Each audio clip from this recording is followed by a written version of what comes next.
हमारे जीवन में कई बार ऐसा होता है कि हम सब बोर हो जाते हैं और तब हम दोस्तों से कहते हैं, आज मेरा मन नहीं लग रहा। यहाँ एक और कारण भी हो सकता है, जो है आपकी बहुत ज्यादा चिंता करना किसी चीज के बारे में। एक बात यह है कि हमने कभी यह नहीं सोचा है, जब हमें कोई काम नहीं लगता तो हमें वो सब चीजें अच्छा लगती हैं जो हमने पहले कभी नहीं की होती। इसका मतलब यह है कि हमें नए काम करने का प्रयास करना चाहिए। यह जीवन है जिसमें सुख और दुख एक साथ होते हैं। हमें हार नहीं मानना चाहिए। हम सबका मन बहुत ही चंचल होता है और इसे कंट्रोल करना मुश्किल होता है। हमें अपने मन को कंट्रोल करने का प्रयास करना चाहिए। जिस दिन हम इस बात को समझ जाते हैं, उस दिन हम शांति से रह सकते हैं। हमें हमेशा कुछ नया करने का प्रयास करना चाहिए, तभी हमारा मन हमेशा खुश रहेगा। वो चीजें जो हमारे मन को दुखद लगती हैं, उन्हें हमें भूल जाना बेहतर होता है। इंसान की सबसे बड़ी ताकत होती है उसकी हिम्मत, और जिस दिन वह अपनी हिम्मत हार जाता है, वह उसी समय हार जाता है। इसलिए हम सब लोगों को अपने आप पर भरोसा रखना चाहिए, तभी हम सब लोग सफल हो पाएंगे और अपने मन को काबू में ला सकेंगे। दोस्तों, इसको गहराई से समझने के लिए आज मैं आपको गौतम बुद्ध की एक कहानी सुनाता हूँ। कहानी को ध्यानपूर्वक सुनिए। बहुत समय पहले की बात है। एक बार गौतम बुद्ध जंगल के रास्ते होते हुए भिक्षाटन के लिए जा रहे थे। तभी उन्होंने देखा कि एक पहाड़ के चट्टान पर एक युवक बैठा रो रहा था। उसे रोता देख बुद्ध उस युवक के पास गए और बोला, क्या यहां से कूदकर आत्महत्या करना चाहते हो? व्यक्ति बोला, आपने सही अंदाजा लगाया। मैं चाहता तो यही था, मगर हिम्मत नहीं जुटा पा रहा हूं। बुद्ध ने कहा, क्या सब कुछ पीछे छोड़कर आए हो या अपने साथ भी कुछ लाए हैं? व्यक्ति ने कहा, नहीं, मैंने सब पीछे छोड़ दिया है। मैं अपने साथ कुछ भी नहीं लाया हूं। फिर बुद्ध ने कहा, तुम इतना बोझ लिए क्यों? बैठे हुए व्यक्ति ने कहा, कौन सा बोझ? मेरे पास तो कुछ भी नहीं है। मैं तो खाली हूं, कंगाल हूं, निराश हूं। बुद्ध ने कहा, फिर तुम कौन से बोझ के नीचे दबे जा रहे हो, जो तुम्हारी सांसें भी ठीक से नहीं चल रही हैं? तुम आत्महत्या करना चाहते हो और रो भी रहे हो। खाली इंसान तो ऐसे नहीं होता जो कंगाल हो गया है। उसे क्या डर?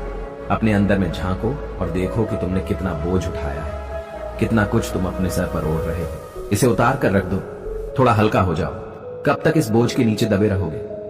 वह युवक बुद्ध के चरणों में गिर पड़ा और बोला, आपने तो मुझे पढ़ लिया, मेरे अपने भी मुझे नहीं समझ पाए। आप ही मेरी समस्या का समाधान कर सकते हैं। बुद्ध ने कहा, क्या समस्या है? युवक ने कहा, मेरे घर पर मेरे साथ चलिए। गौतम बुद्ध ने कहा, परंतु समस्या तुम्हारे घर पर नहीं है, बल्कि तुम्हारे अंदर है। जब तक तुम अपने अंदर में समस्या का समाधान नहीं करोगे, तब तक तुम्हें हर जगह समस्याएं ही नजर आएंगी। और अगर यहाँ इस चट्टान पर समस्या नहीं है, तो फिर तुम यहाँ आत्महत्या करने की क्यों सोच रहे हो? क्योंकि तुमने तो घर छोड़ दिया है, समस्या भी छूट गई है। फिर तुम इतने परेशान क्यों हो? व्यक्ति बोला, आप सही कहते हैं, मैं आपकी बात समझ रहा हूं। मैंने व्यापार करने के लिए अपने परिवार से पैसे लिए थे, लेकिन मेरा व्यापार चल नहीं रहा। मेरे परिवार वालों ने मेरे साथ इसका समर्थन किया, लेकिन धीरे धीरे जैसे जैसे मेरा व्यापार नुकसान उठाने लगा, मेरे परिवार वाले भी मुझसे दूर हो गए। मैं सब कुछ उनके लिए कर रहा था, लेकिन वह मुझे अब इन सब का जिम्मेदार ठहराते हैं। मुझे भी लगता है कि मैंने उन सब के साथ गलत किया। मेरा एक मित्र है, वह भी व्यापार आरंभ किया था। आज उसका व्यापार बहुत अच्छा चल रहा है। वह कभी मेरे घर आता है और अपने अच्छे चल रहे व्यापार की बात करता है। वह बताता है कि कैसे उसने अपने व्यापार को सफल बनाया। मेरे परिवार वाले भी कहते हैं कि देखो, उसे तेरे पास तो कुछ नहीं है, और अब हालात ये है कि मेरा घर भी गिरवी पड़ा है। फिर बुद्ध ने कहा, क्या तुम्हें पता है तुम्हारा मित्र तुम्हारे पास क्यों आता है? युवक ने कहा, हाँ, मुझे पता है। वह मेरे पास नीचा दिखाने आता है। वह यह जानने आता है कि वह मुझसे बेहतर है। वह चाहता है कि मैं उसकी सफलता देखकर दुखी ना हो। बुद्ध ने कहा, क्या तुम दुखी होते हो? युवक ने कहा, हाँ, थोड़ी दुख होती है। बुद्ध ने पूछा कि क्या तुम्हें दुख तब होती है जब तुम सफल नहीं होते, या जब तुम्हारा मित्र सफल होता है?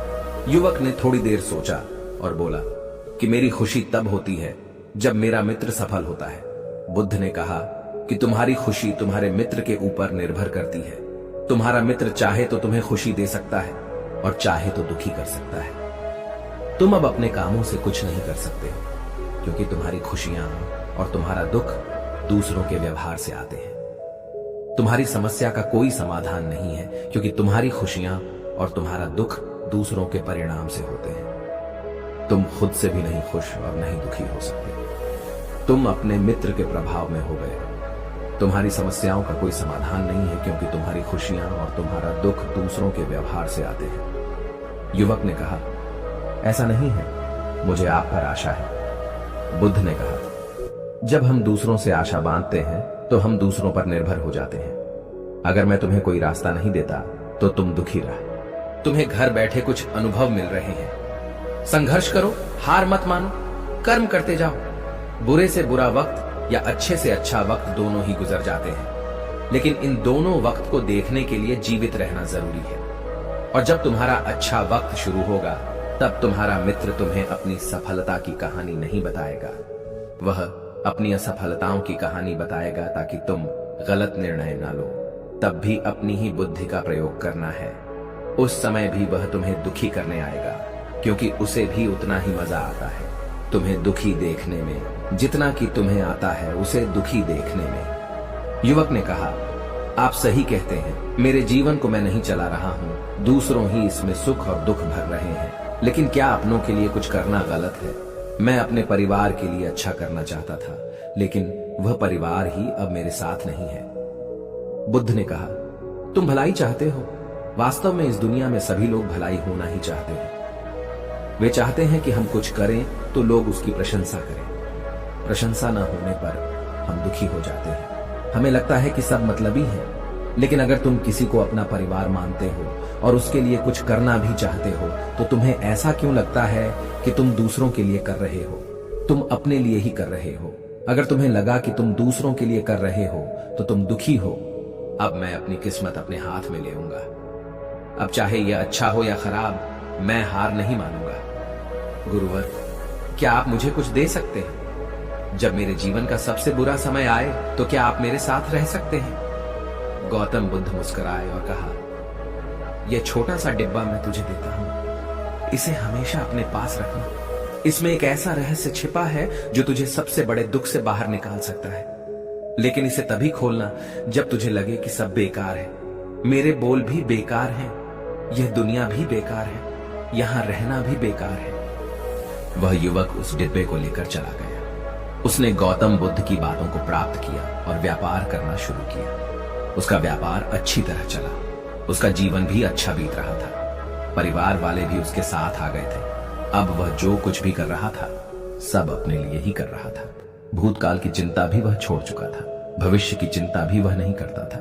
वर्तमान को सुधारने में लगा रहता था। लेकिन वक्त बदलता है। अच्छा समय हमेशा नहीं रहता, बुरा समय हमेशा नहीं रहता। उसका अच्छा समय भी समाप्त हो गया। उसके राज्य पर किसी राजा ने आक्रमण किया। उसका घर तबाह हो गया, व्यापार तबाह हो गया। उसको अपने परिवार के साथ वहां से भागना पड़ा। उसके पास खाने के लिए पैसे भी नहीं थे।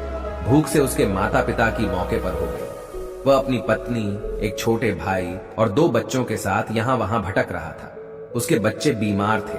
उसको पैसे की आवश्यकता थी, लेकिन उसके पास कुछ भी नहीं था। तब उसे लगा कि सब व्यर्थ है, उसका जीवन व्यर्थ है, इस पृथ्वी पर सब कुछ व्यर्थ है। सब बातें जो गौतम बुद्ध ने कही थी सब व्यर्थ है। किसी चीज का कोई मतलब नहीं है। अंततः जीवन समाप्त होता है, तो फिर जीवित रहकर क्या फायदा? जब वह यह सब सोच रहा था तब उसकी नजर उस छोटे डिब्बे पर पड़ी जो उसको गौतम बुद्ध ने दिया था।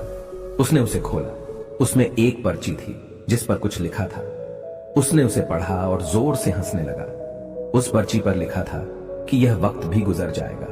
उस डिब्बे में एक सोने का सिक्का था जिससे उसने अपनी नई जिंदगी की शुरुआत की और बहुत कम समय में सफलता प्राप्त की। दोस्तों, हो सकता है कि आपके पास वह सोने का सिक्का ना हो, लेकिन हिम्मत तो जरूर है।